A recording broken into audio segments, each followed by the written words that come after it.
السلام علیکم ورحمت الله. خویندو او ورونو، یو قلم او کتابچه راواخلئ او کینئ.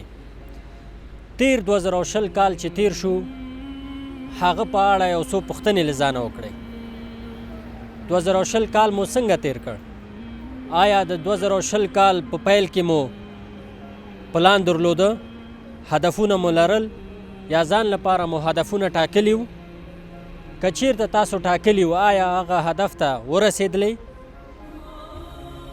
2020 کال تاسو لپاره څنګه کالو؟ آیا د کامیابۍ یو کالو او که د ناکامۍ؟ کومې لاسته راوړنې مو درلودې؟ څه مو لاسته راوړل؟ څه مو وکړل؟ داسې نه چې ټول کال مو عبث تیر کړی وي یا پلان مو نه درلود.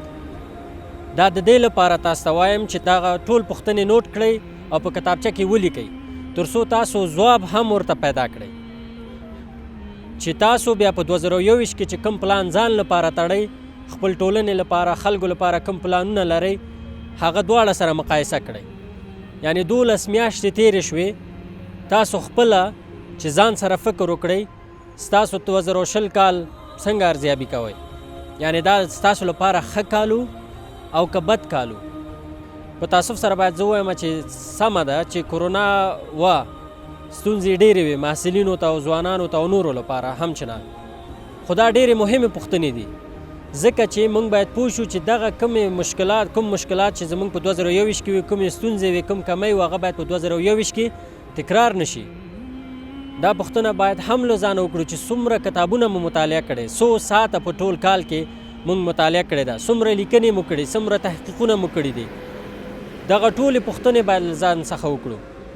د یو محصل په صفت، د یو ځوان په صفت موږ باید د دغه پوښتنو ځواب ځان سره ولرو، تر څو په 2021 پلان کې موږ سره همکاري وکړي او وشو کولی انشاءالله چې 2021 کال داسې یو کال وي موږ لپاره چې د کامیابۍ کال وي، او هغه مشکلات او هغه کمی چې زموږ په 2020 کال کې باید په 2021 کال کې نه وي. ډېر ځوانان فکر کوي چې دا پلان تړل دا صرف کمپنیو لپاره دی یا تجارت لپاره دی یا ادارې باید پلانونه ولري. داسې نه ده.